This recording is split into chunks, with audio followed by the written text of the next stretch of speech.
آج ایک افسوسناک واقعہ گلستان جوہر کے ایک نجی ہاسپٹل میں پیش آیا، جہاں پہ 9 سال کی بچی کو غلط انجیکشن لگانے کے بعد جو ہے وہ پیرالائز ہو چکی ہے بچی۔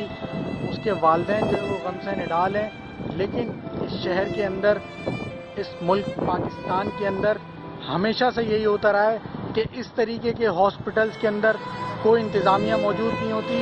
یہ پریکٹس پہ آئے ہوئے ڈاکٹرز اس طریقے سے لوگوں کی جان و مال کے ساتھ کھیلتے رہتے ہیں، لوگوں کی زندگیوں سے کھیلنا ہے، اس طریقے سے غلط انجیکشن لگا دیتے ہیں، ساری زندگی کے لیے پیرالائز ہو گئی وہ بچی اب سن نہیں سکتی، وہ بچی اب رو نہیں سکتی، وہ بچی اب کھیل کود نہیں سکتی۔ اس کے والدین جنہوں نے اس کو پیدا کیا آج وہ رو رہے ہیں، وہ اپنی بیٹی کی زندگی کی بھیک مانگ رہے ہیں، لیکن کیا بات ہے کہ ان ہاسپٹلس کو جو ہے وہ بین نہیں لگایا جاتا، ان قاتل ڈاکٹرز کو گرفتار نہیں کیا جاتا۔ ایسے کئی ہزار واقعات جو ہے وہ اس سے پہلے بھی رونما ہو چکے ہیں، لیکن افسوس کی بات ہے کہ کہاں ہیں ہمارے عہدیداران، ہماری گورنمنٹ کہاں ہے، ہمارے حکمران کیا غفلت کی نیند سو رہے ہیں؟